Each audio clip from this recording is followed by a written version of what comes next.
Welcome to episode 21 of the Views from 314 Feet podcast. My name is Randy Wilkins, and as always, I'm joined by Yankees beat reporter from The Athletic, Chris Kirshner. Chris, how are you? Doing well. The Yankee season is officially underway. On Sunday after the game, Aaron Boone said it's right in front of us, which usually signals the start of the Yankee season. So tough opening day loss for the Yankees on Sunday. Really, really bad. We are definitely going to get into that. It's really hot out in New York. Somehow the Yankees are ice cold when it's like 200 degrees outside. They look terrible. We are not going to sugarcoat this. I think in this episode, we've been like pretty balanced, I feel like, throughout the year, and kind of had a good read of the temperature of the team and their performance. And right now they are in the dumps. And before we get going, I just want to give a disclaimer to everyone that I'm going to try my best to not turn into like a WFAN caller or someone that has some BS Twitter account with some fake Avi or no Avi that just hops in everybody's mentions to bitch and complain whenever they get a chance. I'm going to try my best to avoid being that person, but there are no guarantees because, as we will get into in a second, this feels like we're moving beyond a rough stretch now. I think we've moved past the rough patch. We've entered the excuse me, the 2020s Yankees theme of having one bad stretch and then it becoming kind of like a defining moment in your season. So, Chris, what were your initial thoughts with the Yankees Red Sox series this past weekend? I mean, it was a mixed bag because on one hand, you have Ben Rice hitting 3 homers on Saturday. Team responded really well after Friday's game. They score 14 runs. You think that Friday's game would possibly bleed into Saturday's game just because of like how that game ended, but they responded pretty well. So it's like, okay, like maybe like that is the turning point for the Yankees. They need, a rookie hitting 3 homers. He gets his curtain call. He doesn't know which steps to go out on. Like all of that was really cool. And then Sunday they respond with a complete dud, which is equally concerning after what had just transpired 24 hours prior. But I think the biggest takeaway for me in the entire series is how things transpired on Friday night. I thought it was completely embarrassing from the Yankees in basically every facet of the game. They look like a little league team on the base paths. They couldn't catch Austin Wells threw the ball down to Oswaldo Cabrera at second. That ball's got to be caught, but also your catcher has to throw the ball to their teammate's chest. Like there's no reason that ball is, a foot off the ground. Either way, like that play should have been made. Luke Weaver has a double play set up, first and second. He's worried about the guy on second base. He fires the ball into center field. He got out of the jam, so it didn't matter. In the 9th inning, Clay Holmes throws 8 straight sinkers to Masataka Yoshida. Yoshida hits a 2-run homer. We've been talking about it since April, but the lack of swing and miss really showed itself there. And then in the 9th inning, Trent Grisham watches 3 fastballs right down the middle. Very bizarre at bat. Extremely bizarre at bat. Like, I don't know what was going on there. In the 10th, Tommy Kahnle throws 2 straight fastballs. I don't remember the last time he threw 2 straight fastballs prior to that. He basically only throws changeups, but he decided to throw 2 straight fastballs. It bites him. And then in the 10th inning, Juan Soto smokes a ball to the right center gap. Ben Rice doesn't know like which direction he should be running. Aaron Judge and Alex Verdugo swing first pitch at balls out of the zone. Doesn't work out.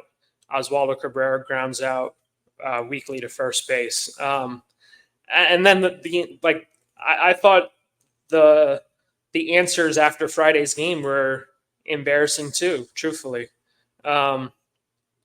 it's just very bizarre. Like when we asked Aaron Boone, about DJ LeMahieu hustling, he said he was hustling, and then maybe 20 seconds prior, he's like, I didn't see the play. So it's like, which one is it? Did you see the play or did you not see the play?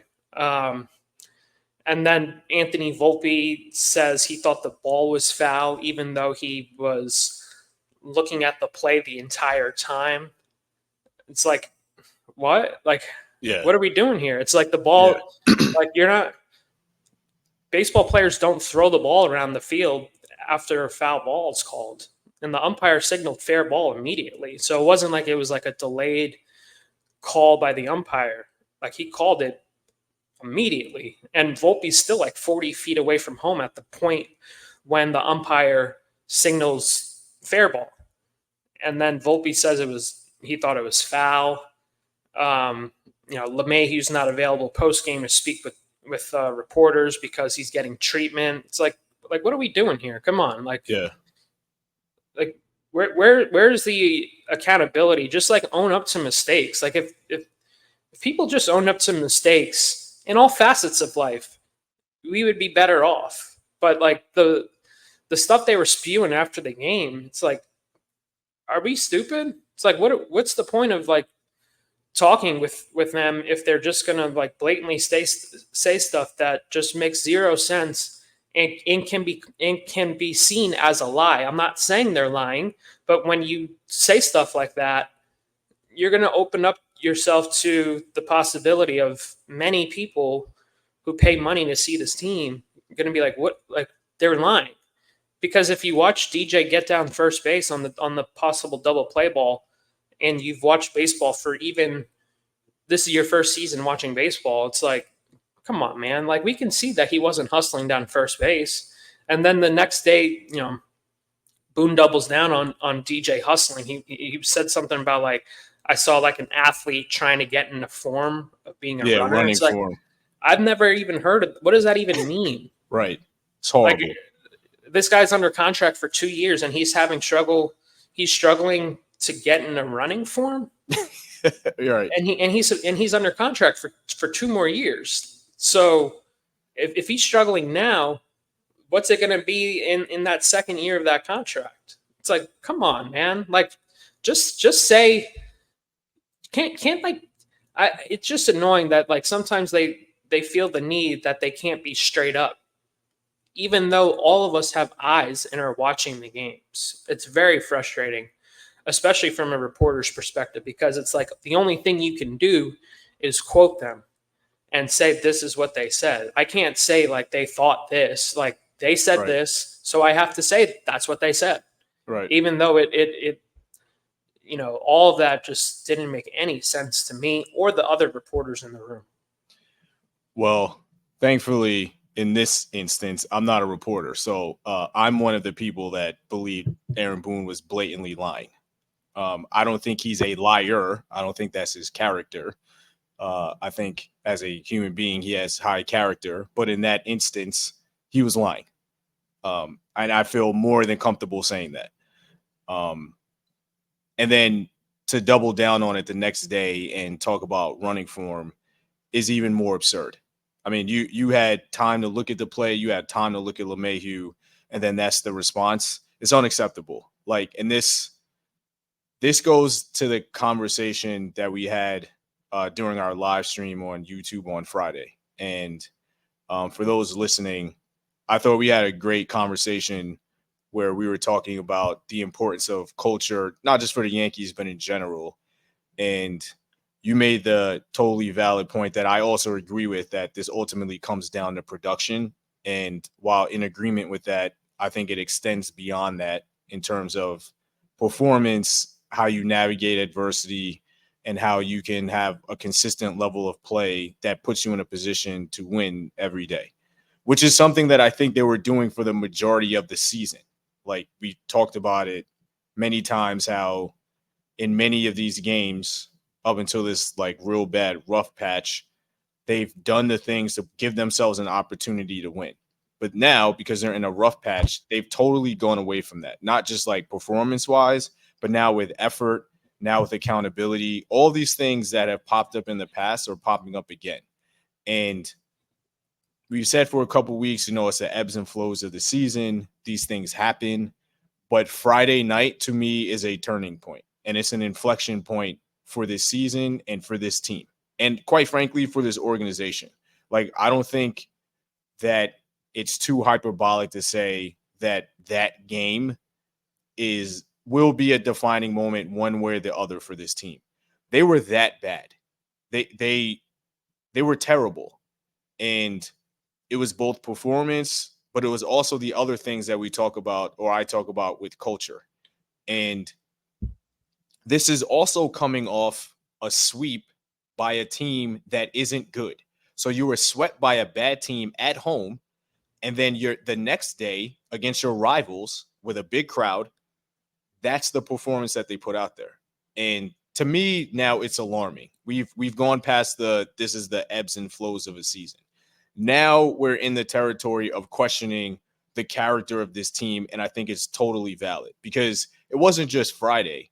The game last night, Sunday, we're recording Monday morning, I thought was almost as bad in a different manifestation of the same issue. Cutter Crawford is not Greg Maddux.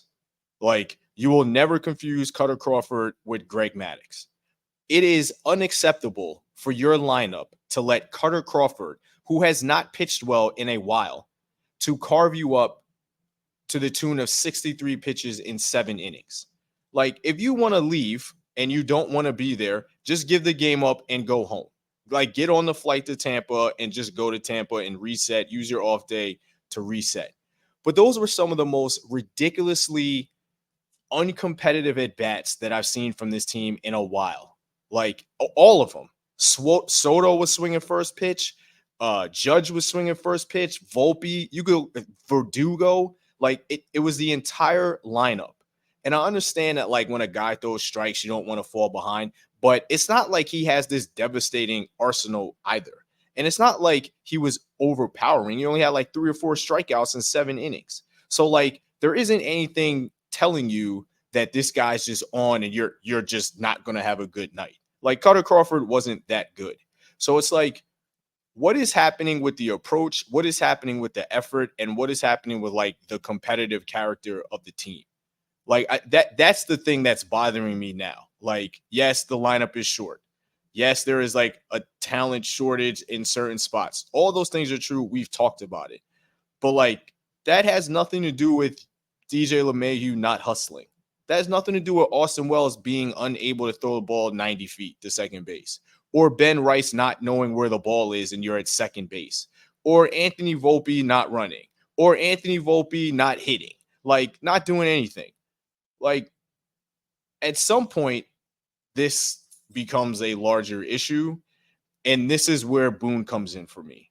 And I've been very good about not really criticizing Boone. We've complimented Boone multiple times this year. But, like, now we're reverting back to the things that were issues before.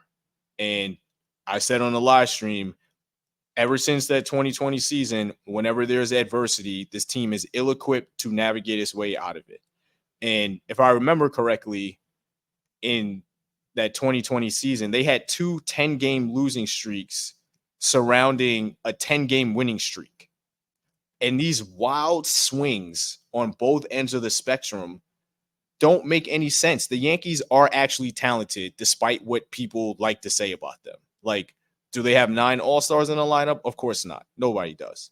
Everybody has some holes. But this team is talented. They have talent. They have enough talent to not have multiple seasons in a row now where they go 5 and 15 in a 20-game stretch and look horrific during it. So, like, at what point do we start to look at the leadership?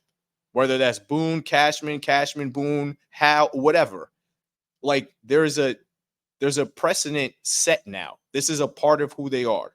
And it's like, why did we get here? How do we get here? And how do you get out of it? Because this is absurd now. And it's like getting worse. Like it's not getting better. You had that one game where you needed a historical effort to win the game. And then the 2 games surrounding that, you're not even competing. And it's like, who does this problem lay at their feet? Who is that person or people? And to me, we have to start talking about Boone, especially after these press conferences, because he's, again, like I said before, you don't have to be Bob Knight. You don't have to throw a chair at somebody. You don't have to disrespect anybody. You don't have to cross the line. But like, you are validating these efforts in the post-game press conferences. You're saying it's okay, essentially, and that this is acceptable. This is the standard. It's okay to play this way when we all know it's not.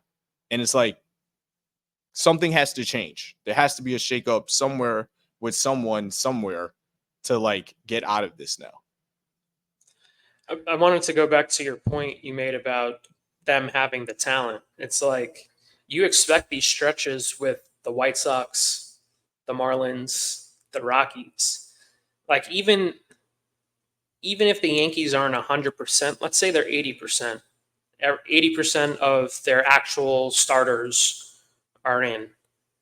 Like we're still talking about a team that has a $300 million payroll. Right. Like you should not be 5-15 and now 6-16 in your last 22 games. Like it doesn't make any sense. Like these are the guys that you believed in from, the start of the season. So some of this also does come down on Brian Cashman and the roster he assembled. Yes. Some of this also comes down to, Aaron Boone not being able to get the most out of his guys. This is the 3rd straight season where they've had a stretch of at least 5-15. Like that's a trend at this point now. Like right. This is 3 straight years. If Boone comes back in next season, you should pencil them down for 5-15 because that is the trend that's happening. Right.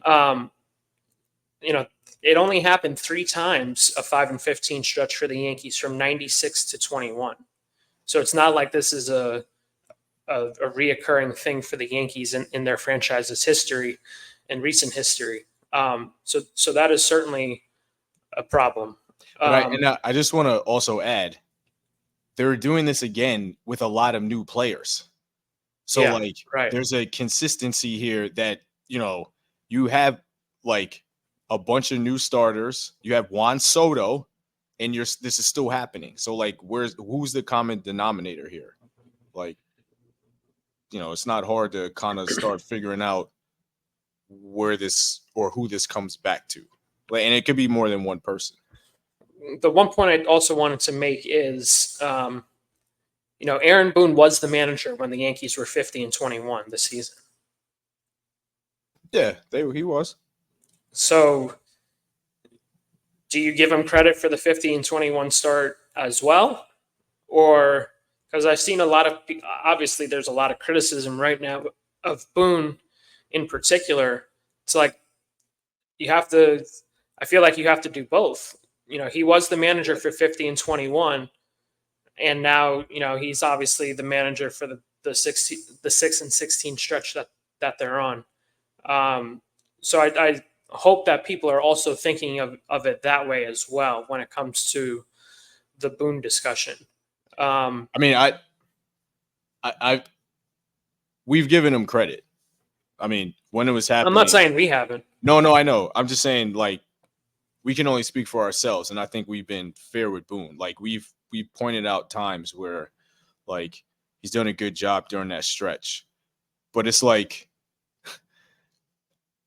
I will also say that to their credit, a lot of people were saying the other shoe was going to fall at some point, and it looks like they're right. So, yes, I mean, yeah, he should get credit, but in fairness to people, they were expecting this, and they're also right at the moment. I don't know if that's partly because there are a lot of Yankee fans who live to be like I told you so about the team. Yeah, that definitely is part of it for sure. So it's like I don't know if they legitimately believe that like this stretch was going to come, even like when the Yankees were 50-21. But yeah, it's a problem. It's frustrating to hear basically everybody in the clubhouse say, "We'll just get them tomorrow. Yep. Everything's cool, no panic. We're chilling."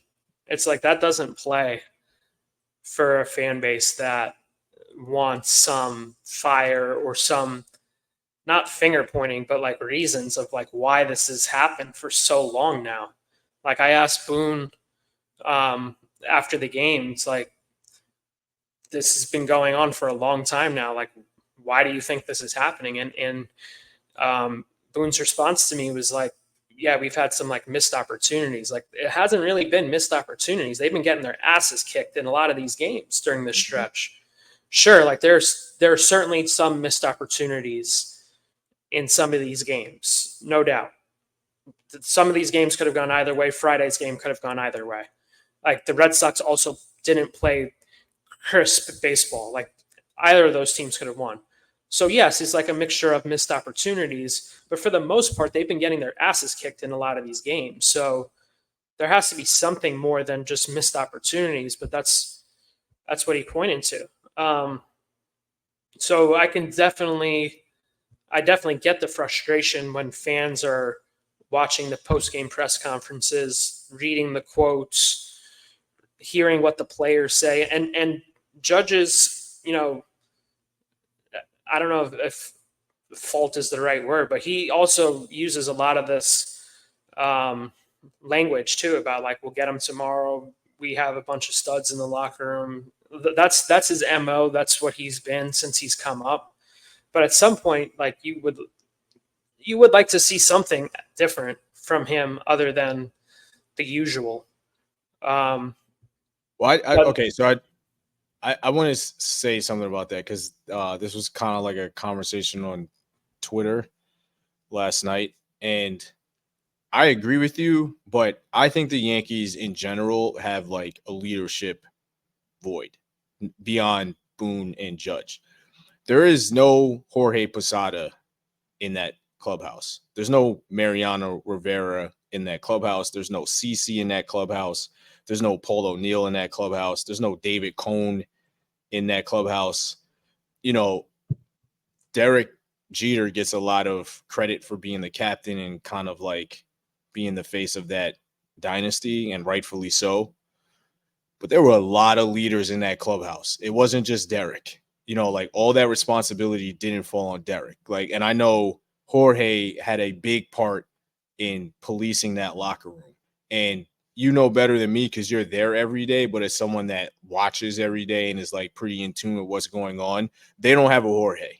They don't have one guy that'll get in your face. And it's like the other thing too is like the players are, I don't want this to come across as something like we're just dumping on them because they're not playing well, but like it's relevant because these things are popping up with their play. So like, I don't mean for this to be something that is a conversation for the rest of the season, unless this is a true total collapse. And I think anything is valid on this topic, but I feel like the team is too deferential to Judge and relies on Judge way too much. Just not just the production, but it's just like, well, if there's something going on with the clubhouse, it's Judge. Like, what is Judge doing, or is he doing enough? Like, is Judge going to hit 30 home runs in this game to save us? Like, Judge. And it's like, man, he needs help. Like, somebody else step up and be a leader. Like, somebody else step up and, like, kind of take control of the locker room along with him. It's just because he's a captain doesn't mean that, like, it's like some dictatorship in the clubhouse. Like, you can contribute to it. Like, Derek was the captain for a long time and the de facto captain before he was officially the captain. But there were guys that like policed the locker room and like supported guys, challenged guys, did all those things. And it's like, why does Judge have to do all of this? Like, who's the other guy in that locker room that can contribute to that? And it's just like I don't know who that person is. Like, Garrett Cole doesn't seem like that guy. I think he's a mentor. Like, I think he helps guys, but we're not talking about like the physical play part. And it's like Stroman's not that guy. Rodon's not that guy. Somebody needs to help Rodon out. Like, somebody needs to calm Rodon down like every time he's out there. LeMahieu's not that guy. Volpe's not that guy. Like, Glaber's not that guy. Rizzo's kind of that guy, but like he's like Judge. You know, Soto just got there. Verdugo's barking and like has a 600 OPS. Like, you know, it can't all be Judged, in my opinion. Like, that feels like that's just too much. Like, it should be a collective thing where you have a couple people you can turn to help Boone and Judge. You know, it's not all Boone either, but it just seems like they don't have a guy like that. No, they don't, and that's a good point. You know, ideally, you would hope it would be someone like Giancarlo Stanton, but Stanton's a quiet guy. Right. You mentioned Stroman and Soto, like they have the personalities for it, but like you said, they just got there. They don't have years long of cachet built up inside the clubhouse. You mentioned Verdugo struggles. Garrett Cole, like you said, he's certainly someone that a lot of the guys lean on, especially the pitchers, of just like helping them out. But he's not a rah-rah guy either. So yeah, they don't have that guy in the clubhouse who, like you mentioned, Posada, Rivera. There isn't any of those guys. But also, those guys had a lot of cachet built up over the years, Sure, to get to that point. And that's why, like, you would hope that it would be Stanton, but he's a quiet guy. Like, he mostly stays to himself. So yeah, it's tough. It's tough. They definitely lean on Judge a lot, even just in production. Like, I saw a stat. I don't remember if it was like this week or last week, but Yes had a stat where it showed Judge's production in wins and losses. And it's crazy, like, how stark the differences are. Like, if Judge hits, they basically win. If Judge doesn't hit, they lose. Like, it shouldn't be like that in a sport that really requires all 9 guys. Like in the NBA, you have one guy on the court who's your superstar, and if he goes off, like, a lot of the times you win that game. But also, even in games where your superstar doesn't perform well, like, sometimes you have 2-3 guys on the court, your role players who can get hot from 3, and you still can win the game. Like, baseball, you need more than one guy in wins to produce. And, you know, it does feel like in some ways of the 2022 season, when Judge obviously hit 62 home runs, but he was masking a lot of issues that the Yankees lineup had for the majority of that season. Like, it was kind of the same thing of what we're seeing now. If Judge hits, they win. If Judge doesn't produce, they lose. Like, they have to figure that out. Like, that can't continue moving forward. and it's also bizarre because Juan Soto's having a great year. You know, he's not by himself. Like, they're the best duo in baseball, and it still just comes back to Judge, like, in so many ways, and it's odd. You know, I also will continue to say that the Stanton injury and Stanton's presence is like really crucial to this team. I mean, when he's producing at the level that he was producing before he got hurt, it makes a huge difference. Like, it's not really a coincidence that they've lost a bunch of these games with Stanton gone. And I think, especially because they're like really bad against left-handed pitching, and he gets hurt, and all of a sudden they're facing all these lefties, and he's not there. I mean, I think that's made a huge difference. You know, Oh yeah. I don't. They I have don't Alex think, Verdugo in their 4-hole instead of Stanton. But right. the one thing I would caution with Stanton coming back is, for the past 2 seasons, right after he got hurt and came back into the lineup, In 22, he had under a 700 OPS when he Right, returned right. from injury. Last year, when he returned in June, he had under a 700 OPS for the rest of the season. So I don't know. Again, that's starting to become a trend. This is Right. the third year. So I don't know how much he's going to look like the Stanton from pre-injury when he Right. returns. And it's another lower body injury, and that causes obviously any players, especially a hitter who has so much force behind his swings, like that could throw him out of whack for some time. So even though he's going to return soon, possibly as soon as right after the All-Star break, I don't know if they can count on him to produce at similar levels to what he was pre-injury. Yeah, totally. And that's valid. I also wish that he would go on a rehab assignment because part of Right. it is he's playing catch up without seeing any at bats, and he's doing it at the major league level in the middle of the season. So I understand why he wouldn't want to, but it feels like you should probably go on a rehab assignment so you can get these like rusty at bats out of the way, get some timing, and give yourself a better chance to hit the ground running when you're there. And I think that that's like a big part of it. He's basically on a rehab assignment with the major league club, and that's also a trend. And it's like, I understand you want to get there and help the team, but help the team when you could be at your best or giving Right. I yourself a agree. chance to be at the best. So I know think it's not going to happen. But I think he had one rehab game last year, and then he came back like the following day for the Dodgers series. right. And then when Judge gets hurt, it's like, oh damn! Like now we have to rely on Stanton Right. to carry the team for these 2 months that Judge is out. So, yeah, your point is certainly a good one. I just don't see Stanton spending Oh no, he's not. He's a not. week or two in Scranton, Pennsylvania. No, hell no. Hell no. Yeah, like that's like wishful thinking on my part. But I think that just contributes to him like not performing as well. Like he's basically not giving himself a chance to hit the ground running. So But even when he builds up the at bats, you would hope that after like 2 weeks or so, seeing pitches, like you start to return to form. And in the past 2 years, that hasn't happened.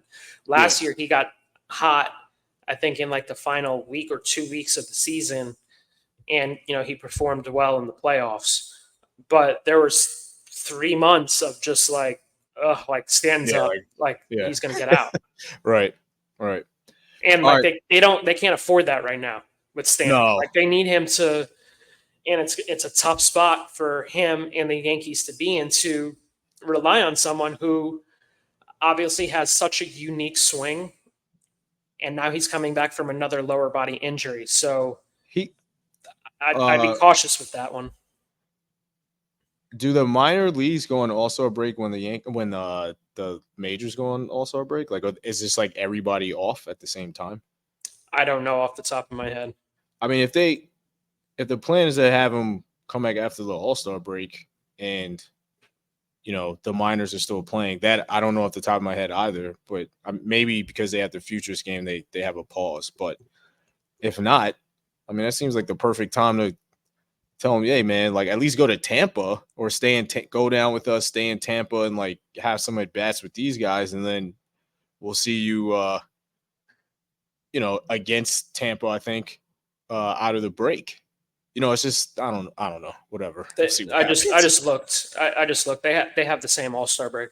Oh, okay. All right. So there goes that idea. All right. So we're going to do something a little different. We have a bunch of mailbag questions that cover a lot of topics. So we're going to go to this break and spend the rest of the episode answering your mailbag questions. So we'll be back right after this break. And we're back.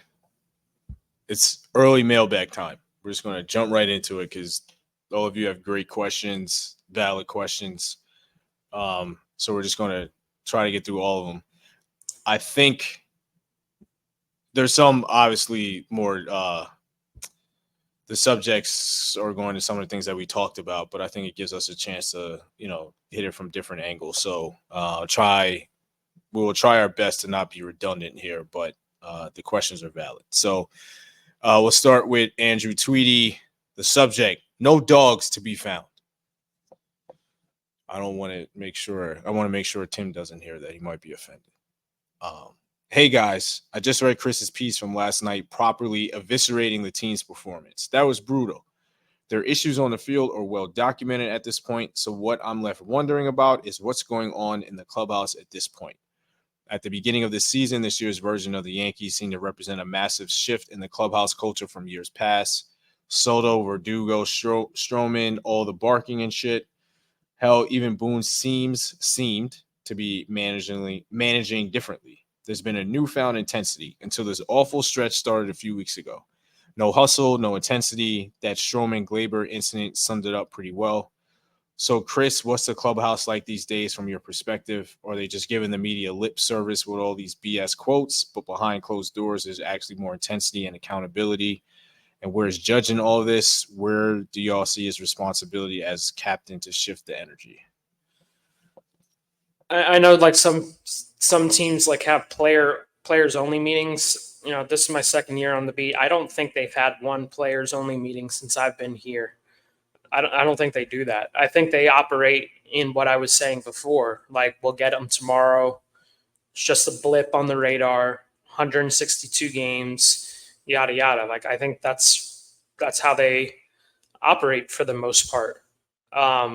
Is it lip service? I don't know. I do think like deep down they believe what they're saying.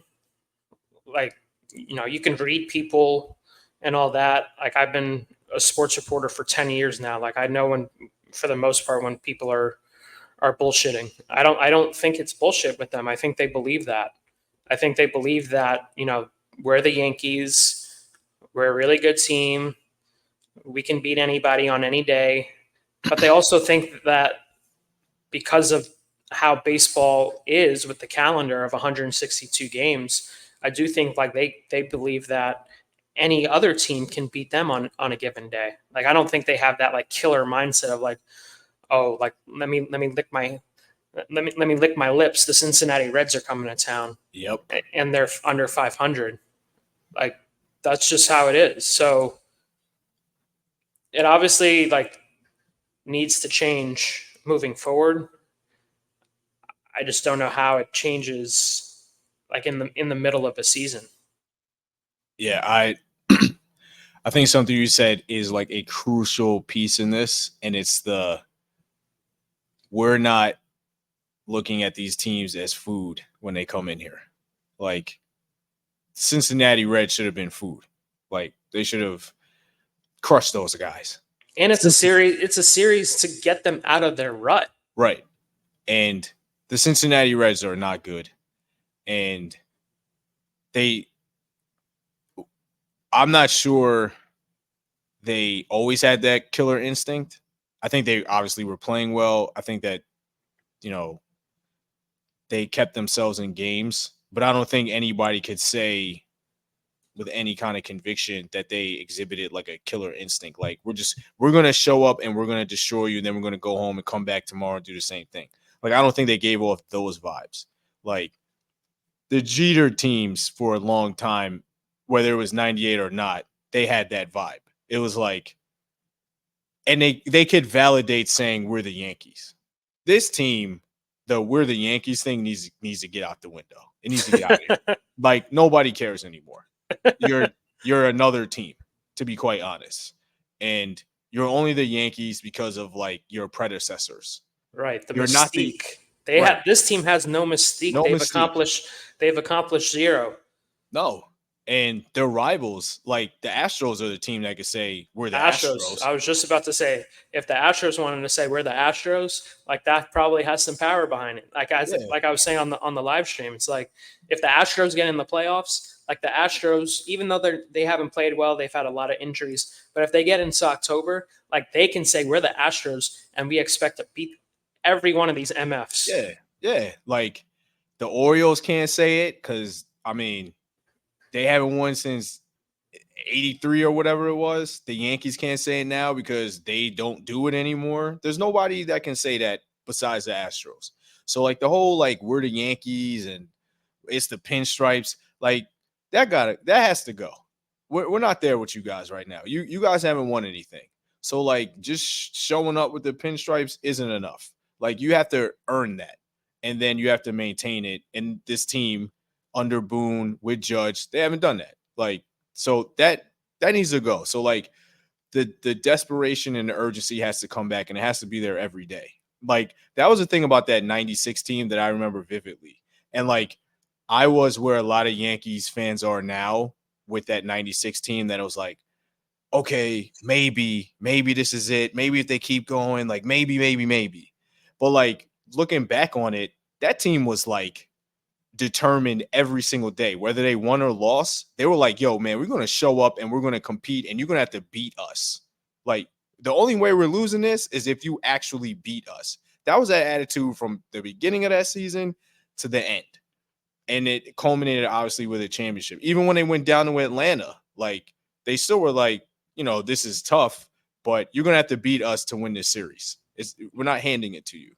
And there's too many times now where it's just like, we're playing the Reds. Okay, we got swept by the Reds. I'm not going to run hard to first base against the Red Sox. Or I'm not going to track the ball off of Juan Soto's bat. Or the thing with Volpe, I don't even know how to describe that. That was awful. So that where the Yankees thing needs to get out of here. Like enough. Like somebody get some. Also, like you can create some urgency in the play. Like do a hit and run. Like try to steal a base. Do something. Like Yeah, I mean, they're slow. They haven't stolen a base in like 2 or 3 weeks, I think now. but you don't need to be fast to do a hit and run. No, you don't. Like do something. I'm just like throwing things out there. But like you can The create urgency. and to that point, when they were in Toronto, you saw Judge and Soto do something similar on the play that just happened on Friday with DJ and Volpe. Right. A ball, Right. ball was hit in front of Judge. Judge gets into a rundown, and Soto comes motoring home. And Soto's not the fastest guy, but Right. he manufactured a run, and Judge helped. It's Right. like those are the two guys who are doing everything. You need somebody to pick it up too. It's Yeah. like DJ and Volpe, like especially with the seasons they're having, it's like they need to be running hard. Like that's just simple stuff. Right. Especially like when you're not playing well. Like all that stuff becomes louder noise, and it forces them to have to answer questions they obviously don't want to be asked. But if you open yourself up to that, then that's the shit that comes with it. Yeah, you don't need to be a mega athlete to like have urgency. I mean, and Volpe's fast, so like why wasn't he running? Like you can make things happen. I mean, look at the Red Sox. They discovered mid-season that they were the go-go Red Sox, or whatever Alex Cora said. They weren't doing that at the beginning of the season. Like they were trying to like have Tyler O'Neill and Devers like mash the ball. And then they figured something out after they were playing crappy. Now they have a totally different identity. And they leaned into Duran and these other random guys. You know what I mean? Like, I know that they're more athletic on the whole because they kind of have to be since they got rid of a bunch of guys, but like you can create urgency to make things happen. You don't have to be like a mega athlete to make that happen in some instances. Zach Rowley, subject hope. When do we give up hope? Wow. We're at that stage. This is the same team we've seen for the last 5 years, it seems. When can I stop watching and putting my heart into this without feeling bad? Or do they make changes before then? I mean, you watch when you want, or you don't have to watch. I mean, and I'm not saying that derisively. That's your choice. I don't know what that line is for you. I think it's different for everyone. The team is in a playoff spot. The team, for the majority of the season, has played well. I mean, we can't forget what happened before this. Like, this could be a defining stretch for them, or they could do something to not get out of it. Me personally, I always have hope because this isn't that serious to me in my life. So, like, I don't think it costs any more to have hope. Like, I understand a lot of people put a lot of their emotional bank into sports and professional sports, and some people, not literally but figuratively, are like life and death with it. I'm not like that anymore. So to me, it's like I'm always going to have hope, just because this isn't like my identity. I mean, I love it. I love it to death, but I know this isn't really going to impact me. And I've said before, when you win a championship, it's great in the moment. Then all of a sudden the feeling goes away. It's not that you walk home with like a ring or something. You don't get that much out of it. You probably end up spending more money than you would if they don't win. So to me, you should always have hope, because life goes on. There's other things going on. And I know that it's an escape for people. Like, I understand that that's important. But if it's an escape, I think you should always rely and believe that something good can happen, whether even when times are bad. And I feel like that's true for life. So my life philosophy applies to this as well. So me personally, I would keep the faith until the season's over and they don't have a championship. That's me. But, I can't dictate to somebody what they should feel or how they should feel. The one thing I'll just quickly add to this point is, when you look around Major League Baseball, there's only like 5 or 6 really good teams who probably have a chance to win a World Series. And the Yankees are one of those 5 or 6 teams. Like, even still, like, Yep. even throughout the stretch, like, they are still one of the 5 or 6 teams who could win it all. So if that doesn't provide hope, I don't know if anything will, because like, there aren't many good teams this year. There just aren't. There's a lot of meh. Like, look at the National League standings. There's only like 2 teams who are out of contention, and all the others are still in the mix for a third wild card spot. And a lot of those teams stink. Yeah, stink. Yeah. Stink. Yeah. And yet they're still in the mix, because Right. there's just a lot of meh teams. So the Yankees aren't meh. Like, yes, they're playing like shit right now, but I still believe that they are one of the 5 or 6 teams who could win in October. Again, like I've said previously, would I be betting on them to win right now? No. Would they be my top 2? No. But they are one of the teams that could win. Like, they should be given the right to see what they do at the trade deadline. Now, if they sit out the trade deadline like they did last year, then all right, like, the hope starts to dwindle a little bit. But Right. as of right now, as of July 8th, they are one of the 5 or 6 teams that can win the title. Right. I agree. Keep watching. Keep the faith. It doesn't hurt, in my opinion. Hector Leon, following up basically on the conversation that we just had. Do you really think this team, as presently construction, can make any noise in October if they make the playoffs? I think they're going to make the playoffs. I get that they're missing Stanton, but they're getting punked by teams with way less talent, and Boone's decision-making is something. Thank you. Love your podcast. Yeah, I mean, I think they could certainly make noise in October. As I just said, like, they still have Aaron Judge and Juan Soto. Like, if those guys go off, you're in good shape. But obviously, they need other things to go their way. Like, during the stretch since June 13th, they have 4 guys in the lineup who have a 65 WRC plus or lower. That's Glaber, that's Verdugo, that's LeMahieu, and that's Volpe. That's 4/9 of your lineup is just playing like garbage at the plate. So it's hard to win. And also, your starting pitchers during this stretch have also been garbage for the most part. Like, Right. Carlos has the worst ERA since June 13th. Coming into last night, Heel had the 3rd worst ERA since June 13. Garrett Cole has a 6.75 ERA. Marcus Stroman has a 6.43 ERA. You know how hard it is to win games when both your lineup is playing terribly and then your pitchers can't get anyone out? You're going to lose a lot of games. So that's what we've seen so far. But also, like, these guys that we're mentioning do have the ability to break out. It's just a matter of, 1, when they will break out, or 2, can they actually break out at this point? For some of those guys, it's like there's varying levels of confidence in their ability to turn their seasons around.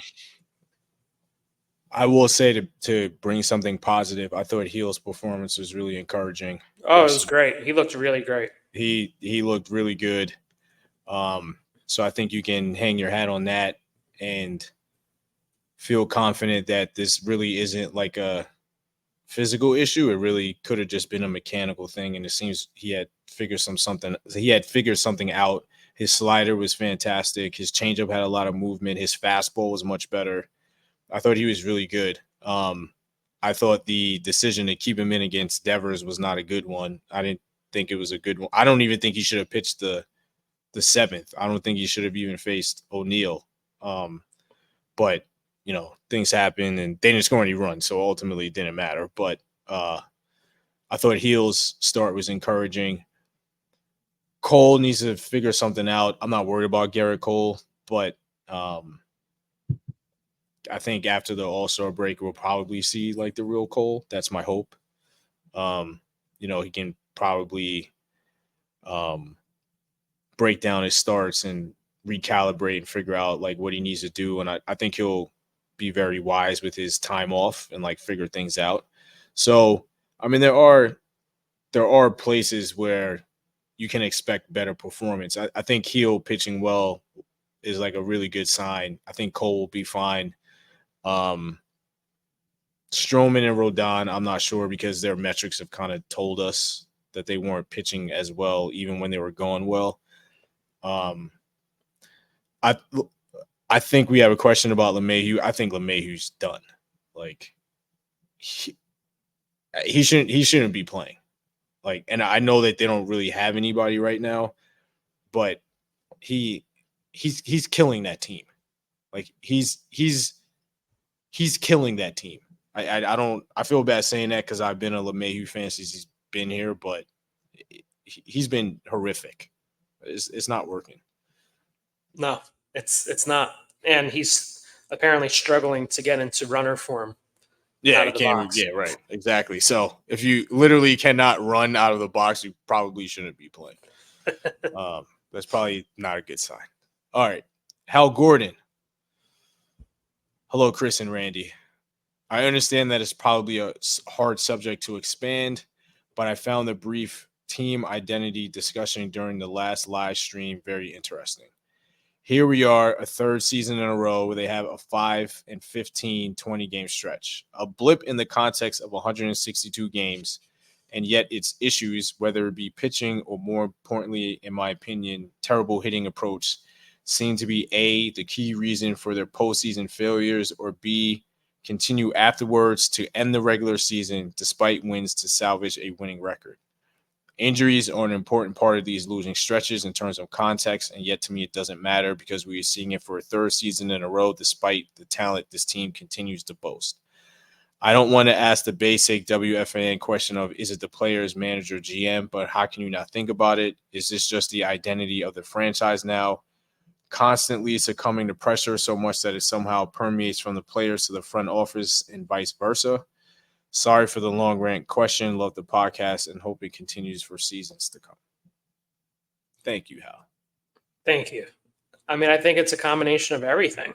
Yeah. It's a kind of a cop-out answer, but I think everybody is to blame for some of this. Whether you want to blame Boone more than the players or Cashman more than Boone or Boone more than Cashman. Like, I do think that, like, everybody, when a team is struggling this poorly, everybody is at fault. Everyone. From Brian Cashman to how he assembled the roster, the depth of the lineup, whatever. Boone with not maximizing the daily stuff out of his players who are in the lineup, who are still talented, by the way, and are still making a lot of money. So, like, they should be performing.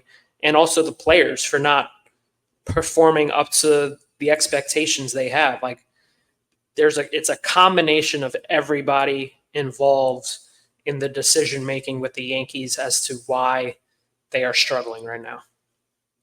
Yeah, and I'll just add, I don't know what their identity is. I mean, I said this on the live stream. I couldn't tell you what it is other than we're the Yankees. That is the identity. Yeah, and it's like you just Like said, who cares? they don't like the Red Sox identity is pretty clear. They're athletic. They're going to use their speed to create stuff. They're going to pitch well, and they're going to try and win games that way. With the Yankees, it's like it seems like they want to be a home run hitting team, but they don't have a lot of home run hitters. Like they talk about wanting to do that. They also talk about like how they want the lineup to be balanced, but like that doesn't matter if like your righty or lefty can't hit. Like that, it's pointless. They can't run. Like they, at least on paper, should be able to pitch well, but they haven't. So yeah, I don't. If you ask me to like write a story on what the team's identity is like today, like I would have a problem figuring out which direction to go. Right, and it feels like they also go away from profiles too much. Like they strongly believed in power bullpens, and now it's all like sinkers and contact and like involve the defense because they also wanted to improve their defense. And it's like I get it, it's totally logical, but it the bullpen was successful with the power game. Like that's where modern day baseball has gone, and they've kind of gone away from that, and it's not working. So it's like even the profiles change from year to year, and like there's there was clearly a push for more contact on the offensive side, and it's like I get it in theory, but that's not what's going to help you score runs. Like the whole point of this is to score runs, and the way that things are going now, the best way to score runs is with power. It's a power game, and it's just like I wanted to add to that, and it's weird, like you brought that up, and a lot of these guys changed their approach, completely changed their approach. Like Volpe had a power approach last year, and now it's different. Now Volpe is one of the toughest interviews to get because he doesn't say anything, and I do think that he is somewhat afraid of the media. Um, but I would love to like sit down with him and ask like what made you change your approach to become this slap hitter? Like it doesn't work in 2024 unless you have amazing and elite contact skills like Luis Ariz has or right. Stephen Kwan has. Like those guys can get their barrel through the zone and basically place the ball where they want it to go. And even still, like in Ariz's case in particular, like there's only so much value you can get out of hitting singles. And for the most part, I would say it's not worth it to have that approach. Right.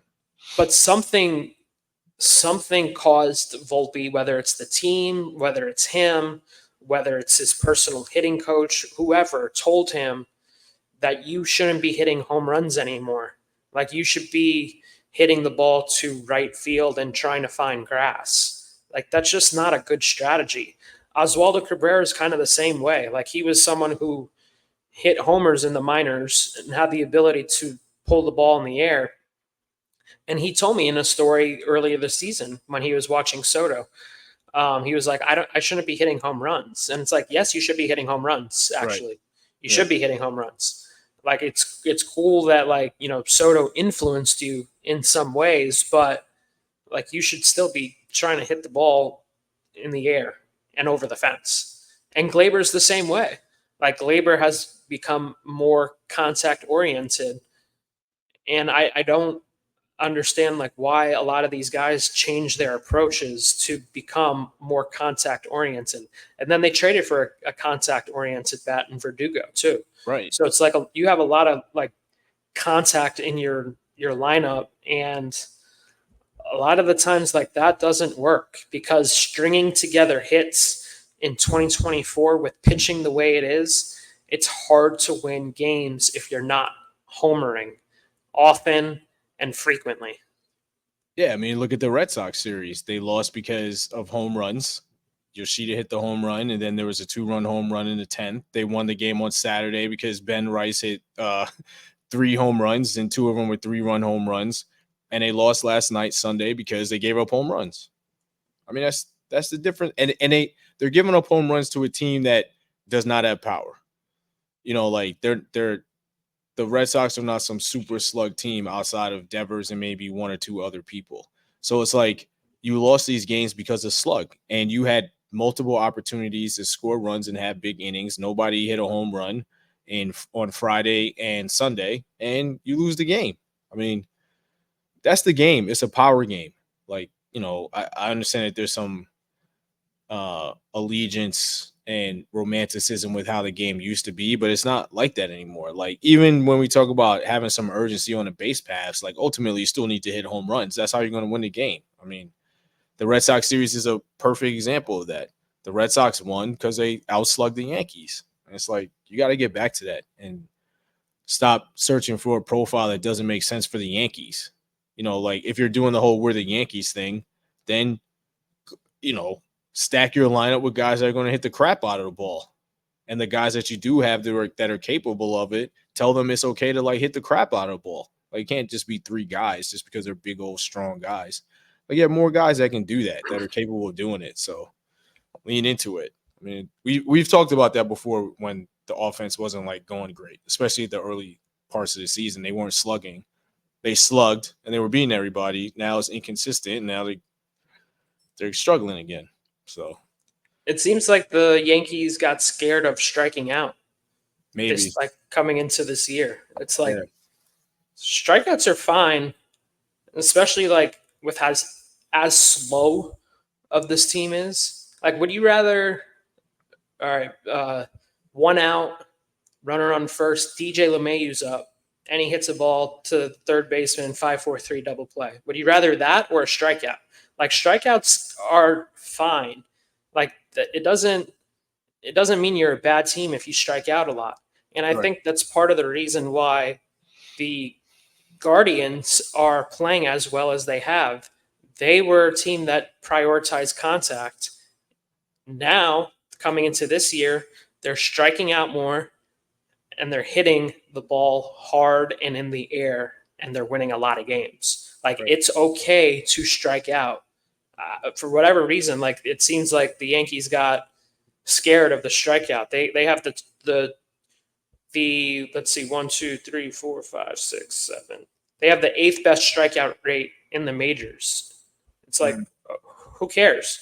Right. Like, who cares? Like, that doesn't mean anything. Like, hit the ball hard and sacrifice contact for hitting the ball over the fence. Right. Or at least driving it into the gaps. Like, just, you know what I mean? Like, yeah, just drive the ball. Just drive the ball.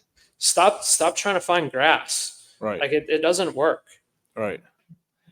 All right. We're going to continue with the mailbag right after this break.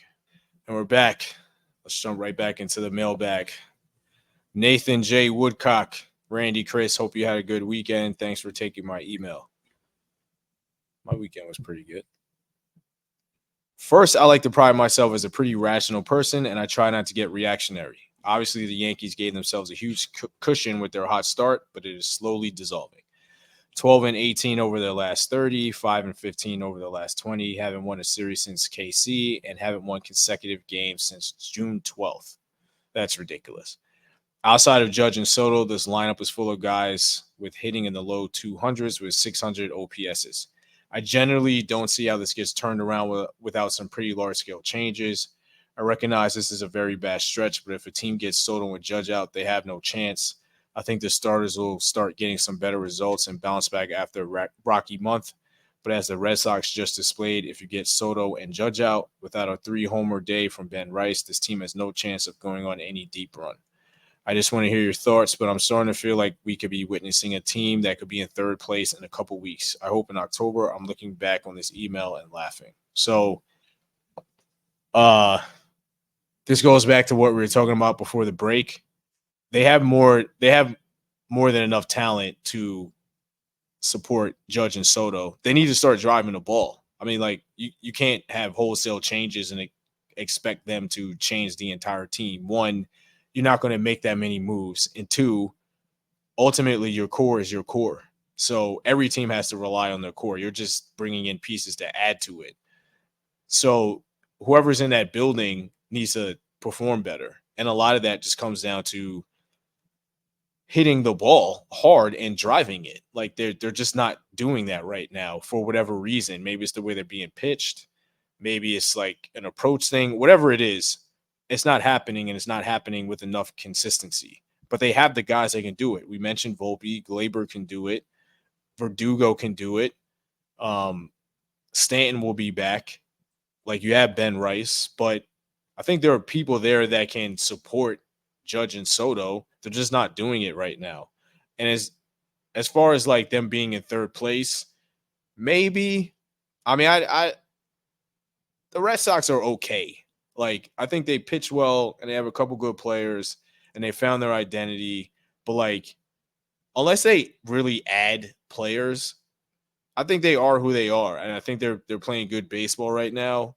And I think that this stretch would have to really get bad for them to end for the Yankees to end up in third place. And it could happen because they're playing bad and it's extended now. But I mean, the Red Sox weren't that impressive this weekend. I mean, they only scored one run until the Yoshida home run. It was zip last night until they pitched to Devers, which didn't make any sense. And the game before that, they got crushed. So I think Boston's a good team, but I don't know.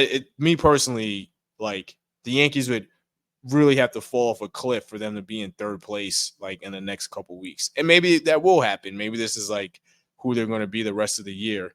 But they were also like crushing everybody for the majority of the season, and I think that still has some value. I certainly agree. I wouldn't expect them to fall to third place, even with them struggling the way they are. I mean, this is a big week for them. They have 3 in Tampa and then 3 this weekend against Baltimore. So, very important games. It wouldn't be a shock to see them limp into the All-Star break and they lose, 4 of their next 6 games against these two teams. Like, it wouldn't be surprising.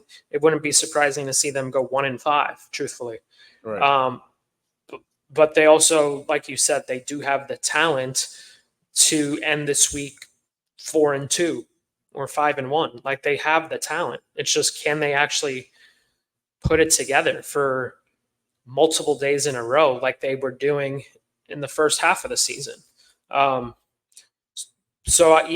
would say that falling to third place would be surprising to me, but with the way that they've been playing lately, I guess it's not like out of the realm of possibility.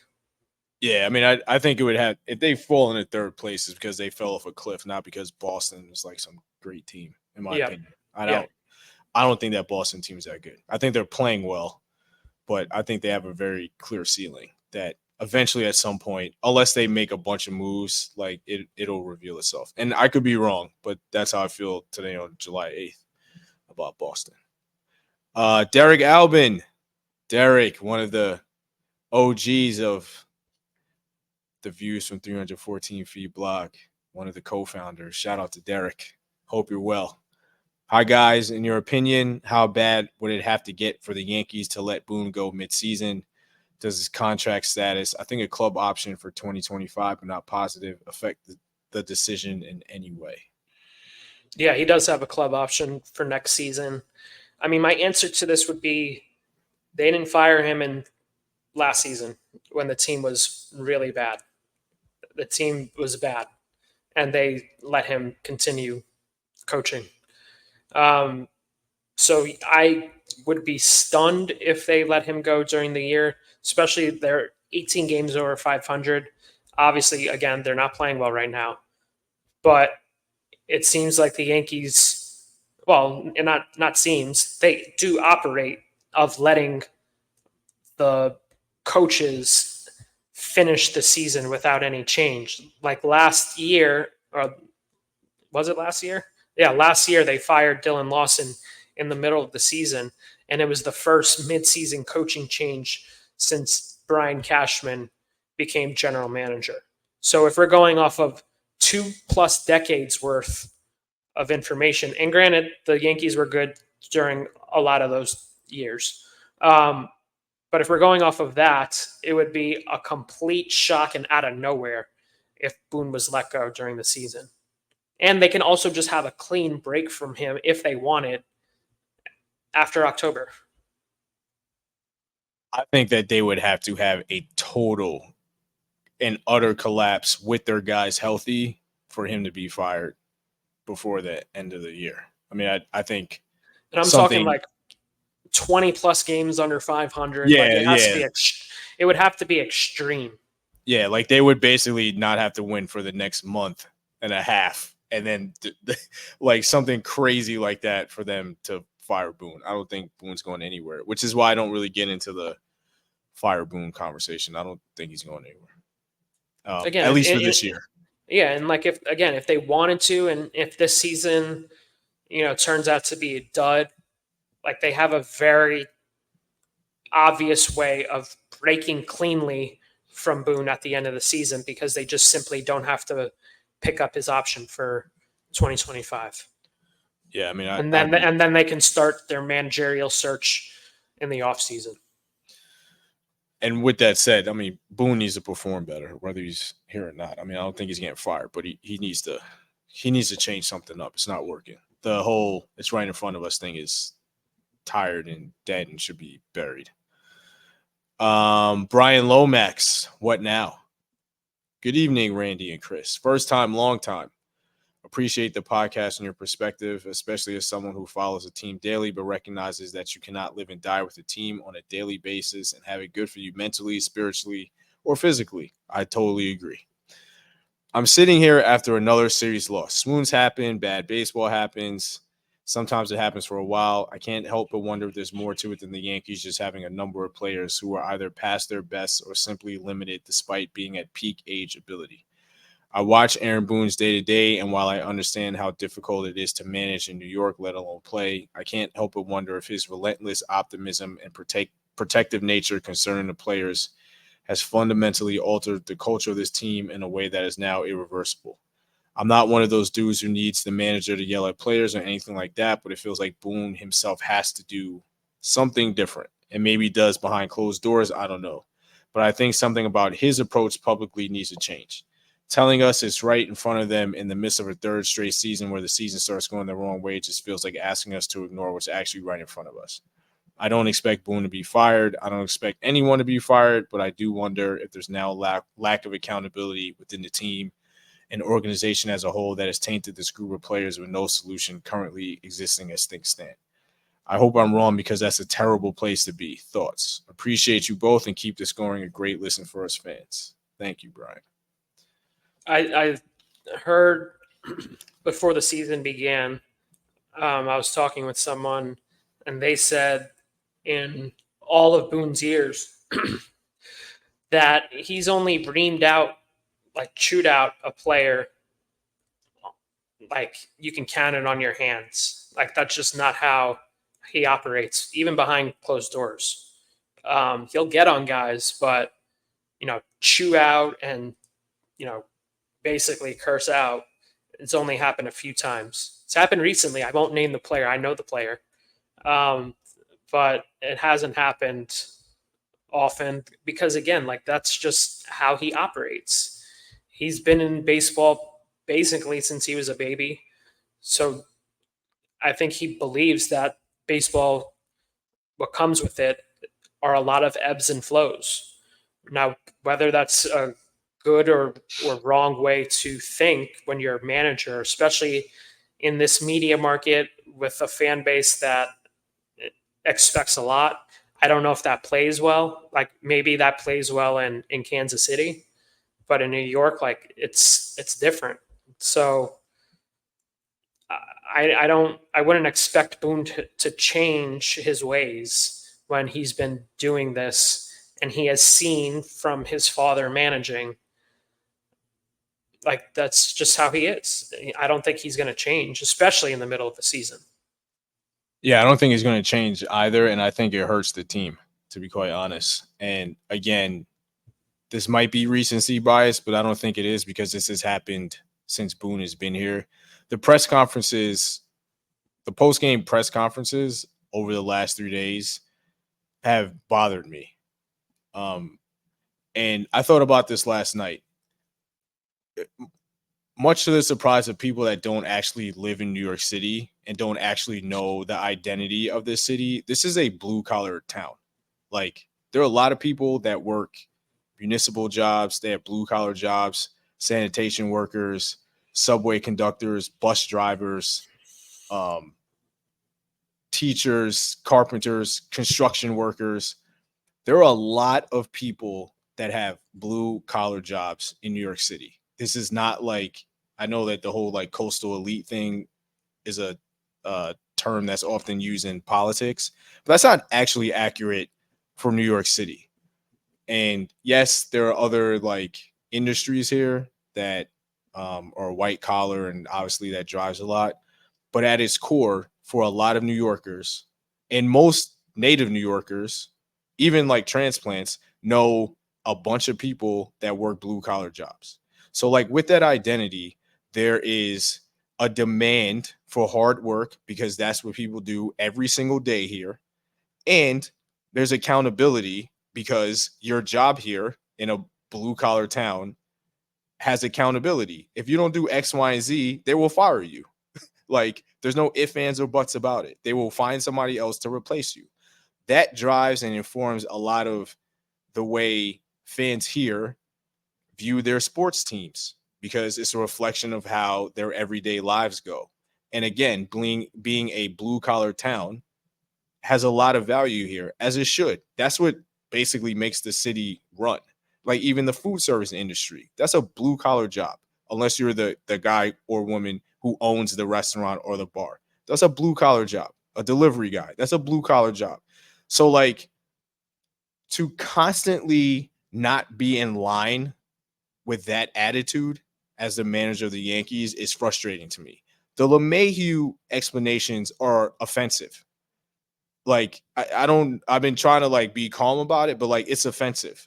You cannot tell New York Yankees fans, or for that matter, if he was the manager of the Mets, you can't tell Mets fans that the player wasn't hustling when, as you said earlier, Chris, we can see it.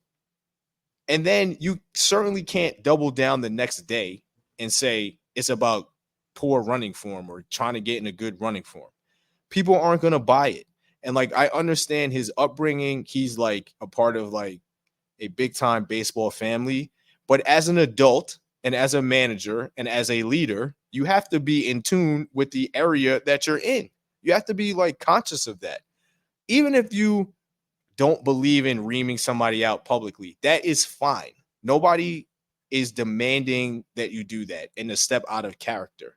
But the thing you cannot do is act as if the things that we just watched didn't exist, especially when it comes to effort in New York City. People will see through that immediately and they will not appreciate you and they will not give you the benefit of the doubt with your approach because you are BSing them. You're lying to them, and you're lying to them about things that matter to them in their daily lives. You know, it's not just like being a fan, but it's like, I just worked all day. You know, I just busted my butt. I could be a construction worker. It's 90 degrees and I'm working on this building with like no shade and like a couple breaks. And my escape is watching the Yankees. And then you're not even running a first base. And then the guy who runs the team is telling me, nah, he was running the first base. It's like, you're gaslighting us. And I just busted my ass. I had to get up at 5 o'clock in the morning to be in this hot ass sun to build this building for somebody. I'm not even going to live in this building. And then I gotta watch Aaron Boone tell me that this guy can't run 90 feet to first base. And I'm like, I've knocked down 8 bottles of water because I'm like dehydrated being out in this space building this building with some concrete. Like, come on, man. You gotta like read the room, read the city, represent the city that you have that on your chest and on your hat. You know what I mean? Like that's the problem to me. That like you're not reading the room. And sometimes you have to, even if you don't believe it, play the game. because you're just inviting more questions. You're just inviting more scrutiny. There's more people calling for your head. And that's probably not fair in the grand scheme of things for how your team is played. But when you sit there and just totally misrepresent the thing that all of us saw, you don't need to have baseball acumen to tell if somebody's running hard, like if there's effort. It just puts you in a bad space. And then it calls for people for you to do things that you naturally don't think you should do. And it's insulting. And it's like offensive when that happens, when really part of your job is to like foster not unity, but like foster a togetherness where like everybody feels like you're on the same page, not just your players and the organization, but the fans and the media. I don't think the media, most people, especially like modern day media, want to go out of the way to like trash you. Like, I think that might have been a thing in the past when there were like real tabloid wars. But now people like yourself just want to report what's going on, have good stories, good or bad, but be fair. Like, you're insulting everybody. You're insulting the media. You're insulting the public, and you're insulting your players. Like, these are the man who knows he didn't run to first base. He knows that. Like, if you asked him, he'd be like, "Yeah, I didn't do it. Not a good look, but I didn't. Yeah. In all fairness, I didn't do it." And it's just like, just read the room. Sometimes you have to play the game. Like, we don't want to play the game regardless of what it is, but you have to get beyond like that, like very, very narrow-minded tunnel vision approach on how to do things. You're in New York City. You played here. Like, you were with a dynasty team. You know how things go. And it's like, that's the thing that bothers me. Like, identity, accountability, all that stuff, okay, but like at its core, you have to like represent this city well. And there are just times where I don't think he does that, and there's like part of the disconnect for me. That was a really excellent way of just describing the city and what a lot of fans probably expect. Like, New Yorkers at their core are hustlers. Yes. Yes. You got to hustle to make it in the city. You don't hustle, you're going to be gone. The city's going to chew you up and spit you out. So when the New York Yankees can't even hustle to first base, that's why it upsets a lot of people here, because for the most part, the majority of the people are hustlers. Yes. They got to hustle in their day-to-day lives. A lot of these people are living check to check because of how expensive it is here, and they got to hustle. They got to have extra jobs to put food on the table. And when you see someone who's making $15 million a year struggle to get into running form, it's going to upset a lot of people. That's just how it is. And that's what I was saying, in the first couple of minutes of this episode. It's like, if they just said it's unacceptable, it won't happen again, DJ realizes his mistake, it would go a long way. But instead, you're doubling down on this. And that's when, people are going to be like, all right, this is ridiculous and this is bullshit. And now I have an issue. Just like, even if you don't believe it, even if Boone believes that he was hustling, just saying it was unacceptable would go a long way. Yeah. And then you can have a conversation with LeMahieu and be like, look, man, like, I got to say these things because this is how it works here. And LeMahieu would understand, and then you can have your conversation with him and you move on. But like, come on, man. Like, come on. It's ridiculous. All right. Last question from Ray Marcano. I hope I pronounced your name correctly. I apologize if I didn't. If this team craters and sneaks into the third wild card or doesn't make the playoffs at all, will that give Hal an excuse to not sign Soto? We didn't win, so why invest the money? Interesting question. It is interesting, but like, again, I don't think they're falling out that far. Like, they would have to have a pretty epic collapse to just not make the playoffs. Like, Right. Boston right now is 9 games over 500. They're the third wild card. The Yankees are 18 games over 500. Like, there would have to be a pretty large collapse for Right. them to not make the playoffs. And also like the third wild card. Like, I don't see it. Like, I think they're better than the Twins. I still think they're better than the Red Sox. even though the Red Sox, have beat them twice. Um, I don't see it. And then with Soto, like Hal himself has made it pretty clear that they are going to try their best to re-sign Soto. I can't see them letting him walk. Also, uh, the front office and ownership have shown sometimes a willingness to cater to what the fan base wants. I mean, DJ is a good example of that. Yeah. Um, and if they let Soto go, now Soto can leave. I'm not like it could be his choice that he doesn't want to be with the Yankees long term. He wants to go play elsewhere. Obviously that's his decision. But from what they have said publicly, what they traded, like it seems like they want to make him a Yankee for life. So I still can't see that, even if they were to not make the playoffs or flame out early in the playoffs or whatever it might be. Like I still think their number one priority this offseason is to sign Soto long term. They are very well aware that the fan base will revolt if they don't try. Now, again, Soto could leave on his own accord, but if they don't try, there will be a big revolt from the fan base. There will be an uprising within the fan base if they don't try. Yeah, I agree with all of that. And I mean, if they are the third wild card with Soto, I mean, imagine them without Soto. Then, I mean, to me that means you have to keep Soto around. I mean, a world without Juan Soto, if you end up being the third wild card, which I agree, I don't think it's going to happen. I mean, what are you without Juan Soto? How do you even begin to replace him? So, I mean, either way, I think they need to sign him. I think it's very obvious why. I think they have a great chance of re-signing him. So, I don't really think that factors into that decision. Also, I just want to remind people, and we said it a couple times. I know it's bad right now, but like the Yankees will probably make moves. How many moves? I don't know what the moves are. I don't know that either. But I feel confident that when the trade deadline passes, this roster will look different in one or two areas. Like I firmly believe that. I don't know how they're going to do it because we're still in the phase of people still thinking that um, they might be in it, they might have a chance. But as we get closer to that deadline, teams are going to make decisions. And I think more people will be available than they are right now.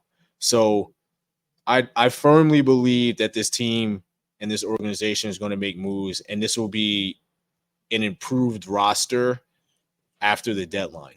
So it's not good right now. We've talked about it for a while now. It doesn't look good, but I also think that this will not be the same team when August comes around. And I think that they will do everything they can to improve it because they know that they're one of the better teams in the league. They know that they have a chance to win the World Series. And if they believe that this is a blip, then this shouldn't be discouraging them from trying to improve the team. And I still believe pretty strongly that they will. Yes, and that also factors into the Soto equation of this too. Like you have him for only 1 year guaranteed. You need to improve the roster to try and win the World Series while you have someone of his stature for 1 year. Like it's not a given that the Yankees are going to sign him in free agency. So you have to maximize this year to the best of your abilities. And I would be shocked if they didn't at the trade deadline. Like the needs are obvious. Now, obviously, with there not being many teams selling, like that certainly makes things difficult. But the Yankees, honestly, frankly, have no choice but to improve the roster. I agree. They have no choice. So yes, the prices are probably going to be high, but you have to do it because of what I just said. You have Soto for 1 year guaranteed, and you have to maximize this year to the best of your abilities. I agree. I have nothing else to add. So thank you everyone for your questions. We appreciate the enthusiasm and the interest, and also appreciate that you guys value our opinions enough to ask us these things. So thank you very much. Thank you for supporting us. We're going a little bit long, so we're going to wrap it up here. Chris, any final thoughts as we head into the final week of the first half before the All-Star break? I mean, it's a big week for the Yankees. Like it does feel like a continuation of what's been happening for these past few weeks. Like there's a great opportunity in front of them to quiet the noise with facing the Rays and the Orioles. Like if they take 2 of 3 this weekend against the Orioles and head into the All-Star break, like it just feels like it's a different vibe, like going into a break after taking 2 of 3 on the road against Baltimore. Or if they get swept, like it just lingers for like the next week until they're back home against Tampa on the 19th. Like it's a big week to at least try and right the ship a little bit. So I'm Yeah. interested to see which direction they go. Yeah, this is a crucial week in their season, I think. This is a big week. Not just the opponent, but like you said, that All-Star break could either be really good or it could be horrible for everyone if they don't play well. So, yeah, I think it's a crucial week, and hopefully something positive comes out of it. Hopefully this day off helps them reset, and going on the road will help them a little bit. So, thank you to everybody for listening. We appreciate it. We appreciate the support. You can find us on all of your favorite podcast platforms. You can also find us on YouTube under the same channel name. Please subscribe. Please spread the word. We appreciate all the support. And I don't think we're going to do a live stream this week. So we will speak to you all next week.